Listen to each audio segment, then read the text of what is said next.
ladies and gentlemen, and this is Miss Anime. This is week 7 of my weekly roundup. I might be changing my name because there are a bunch of other, or not a bunch, but a couple other YouTube channels with that name.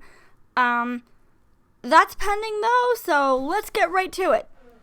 So, I'm glad they're finally getting to the meat of the plot, but I'm kind of confused by this because if they can just, I'm assuming the other priest is the one who shot Saru, but I missed that, so I don't remember. But Saru's been shot, and then they, take off his headband. I don't remember what it's called, his kit, I don't remember. And then somehow that brings him back to life. I guess the demon part of it, I don't understand that. I don't understand how the hell that would... Because you see demons die all the time in this show, and they die when they die. So you would think that, if he's dead, he's dead. So that makes zero sense to me. And it makes even less sense, how would putting on him, wouldn't that just kill him because the human half of him is dead? I don't understand this. It does give us some pretty good action scenes, so I will give it that, but I don't understand this, and I don't understand what this show is trying to do. It's not terrible, but I'm sorely disappointed with this show.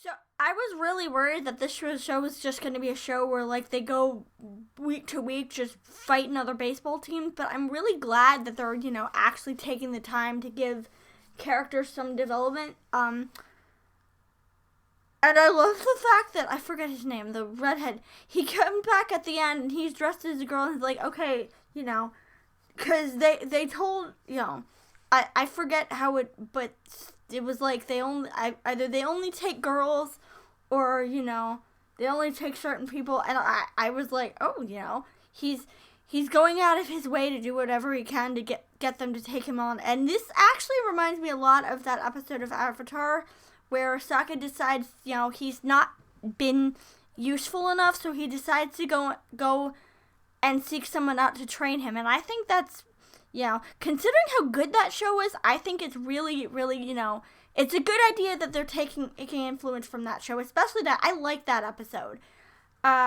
So I'm curious to see if the rest of the team will get, equal time to be developed, or if it'll just be this this one character. Not a lot happens outside of that. We meet the Daisuke Ono and his assistant. I think his assistant. So, more of this. More character development like this, and then, hopefully they get to go on and beat the bad guys at the end. So judging by the start of the episode, I thought this was going to be them, setting up them going to a cosplay studio and teaching you about how expensive it is and how it works, and I'm looking forward to that. But I also love the fact that this whole episode was just the two leads, leads going on a date, but they don't realize it's a date, so they're halfway through, they're like, wait, are we on a date? Oh my god. And they don't know, and it's so cute because they're so awkward, and they've clearly never ever experienced this before. So it's nice to see this show treating its characters like actual, well, I wouldn't say kids, because I'm one of the few people who doesn't see teenagers as children, but it's nice to see them being treated as teenagers, instead of stereotypes, and I think that's really cute. But yeah, next episode, it looks like we're gonna get them going to Black Lily's cosplay studio, so that should be interesting. So, for a minute in this episode, I'm watching it and I'm like, oh, thank God, he's not gonna be there again.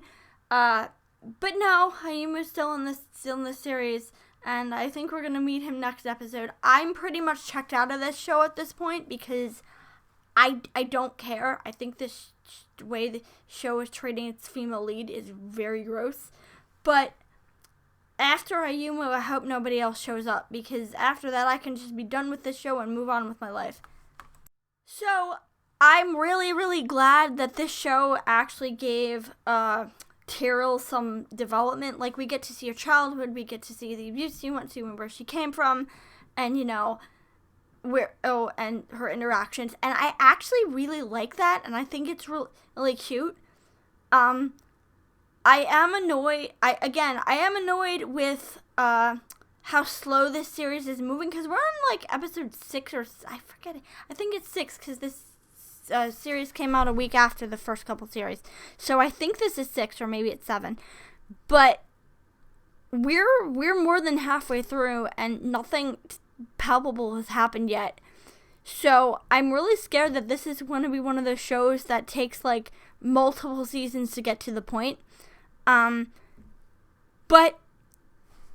if they can actually get it to a place at the end of the season where at least I at least want Milo to do something, because in a lot of these shows, the sidekick character does nothing. Like, he's there for moral support, but that's pretty much it. He has no other purpose other than moral support. And honestly, that's one of my biggest pet peeves with shows. So I really, really, really hope, maybe he gets to take someone down, or maybe he gets, to go off on his own. As long as he does something at some point, I'll be happy. So, we've hit a milestone, because in most of these shows, the characters wouldn't have even confessed to each other until like episode 9. So, I'm really, really, really happy that at least in this show, they've confessed, I think Miyano is the taller one. No, he's the shorter one. Sasuke has made it clear that he likes Miyano, the little one. I know that's for some people, it'll be like, why don't they just tell each other? Well, they have, basically. But considering that Miyano has never even looked at a guy before, or it's completely reasonable that he'd be freaked out and he doesn't understand, what he's feeling. Or basically, this is a show about a kid realizing and he's in the closet, and I appreciate that tremendously.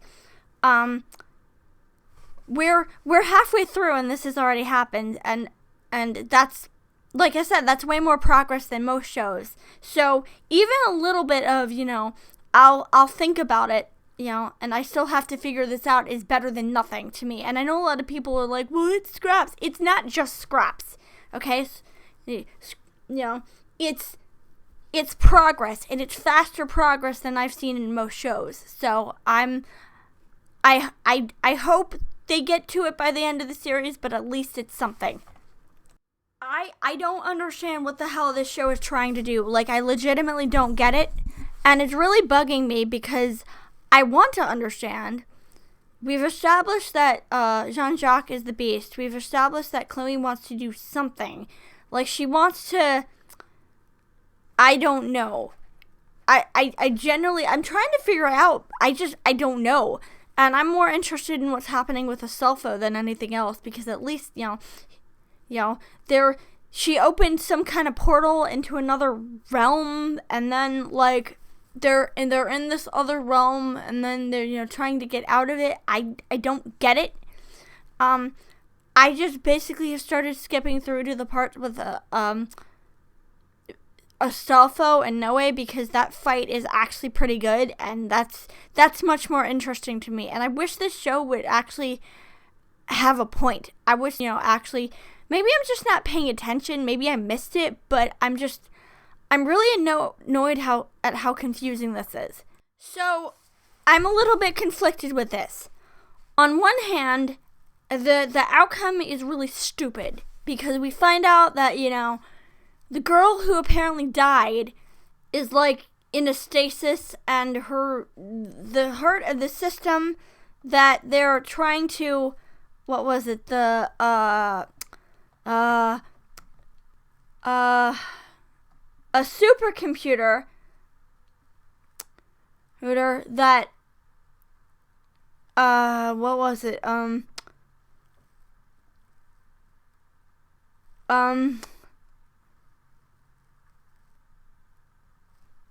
some kind of system and a no, I didn't mean to do that. in some kind of supercomputer, and it's connected to the girl that who apparently died, and her brain is still, I don't know. I think it's really dumb. But at the very least, we get an explanation as to how she's connected to this plot. So it's better than, but I knew it was going to be dumb. Like, I knew when I heard that they were getting, like, messages from her, I'm like, oh, this is going to be really stupid. But at least it's an explanation. I don't know if she's alive. I don't know if the system, but at least it's something. And at least we're going to find out what's been going on. I am a little annoyed, though, that they seem to have dropped the powers mechanic. They seem to have dropped the future seeing mechanic altogether. So I'm a little annoyed. I'm more than a little annoyed, because that was the entire reason I went into this show. And it's frustrating. I want to like it, but it's just so stupid. And I'm going to keep watching it out of morbid curiosity, but I'm probably not going to. It's not going to be good. It's not going to be good. So it's clear to me that this show is just your average, shonen show. It's not bad. I like the idea that you have to pick the sword, and the sword has to agree with you, kind of like the Sorting Hat, but and that he's not compatible with any of the swords, so he's gonna have to figure something. I like that concept, and I'm curious to know why that is, and I'm curious to know what is different about him. So maybe he has what's the monster? The monster DNA, I forget what they call it. Oni DNA in him. I would guess that's probably it, because that's how these shows usually work. I don't know who the guy at the end is, but I'm interested to see where he fits in. It's not a great show, but at least it's making progress, and it's making more progress than a lot of shows I've watched. It's another show about a guy who wants to fight demons, and it's middling, but we're halfway through, and at least, actually, I don't know if we're halfway through. Knowing that this is a shonen, I don't know how many episodes this is going to be, so I guess my enjoyment level and how good this show is going to depend on how many episodes it is. So this was creepy at first, but the thing is, I couldn't get past how cute the design of the Digimon is. Like, I find it, the idea that people are being replaced by their shadows is actually genuinely terrifying, or that, it wants people to be replaced. That's actually genuinely terrifying. But the dissonance between what's going on and the Digimon itself is just, I can't take it seriously, because I'm sitting there going, wait, that's what's behind all of this? That's what's behind? Really? Also, I tried not to think about this, but yeah, his voice was really, I don't know if it's a he or she. I don't know if the Digimon's a boy or girl. That Digimon's voice was extremely irritating. And again, we're almost halfway through this show, and I'm sitting there thinking, why do they keep using the Hypno Digimon in the intro of the series? And two, is there actually going to be a plot? Is this just going to be an episodic, because again, this doesn't feel like a Digimon series. It feels like an episodic supernatural show. And that's fine, but don't hide that behind a Digimon series. Digimon, this is not what Digimon is, I know that they were trying to do something different, but it doesn't work as a Digimon series. But yeah, that ending scene of them trying to be killed by their shed, that was actually legitimately creepy. So, hopefully if they keep showing that Hypno Digimon in the intros again, we actually, get to see that Digimon again. But I'm not thrilled with this show. It's okay. It's not great. So here's the thing about this show. I wanna feel bad, because I read the synopsis and I knew what happens, and I was genuinely surprised to find out that people died in the show. But the thing is, 90% of this cast, we know nothing about them. I do admit I was a little bit sad because Mitsuo, at least he and his pilot, they got some development. We know she has feelings for him, and we know, he's genuinely a nice person, and we you do feel bad when you're sitting there and you're like, and then he tells her to eject, and you're like, oh, he's not coming back. He's not going to eject. Honey, he's not going to jump. He's not coming back from this. So you do feel bad. But, and watching her, break down and just burst in was actually genuinely heartbreaking. So I do give the show some credit.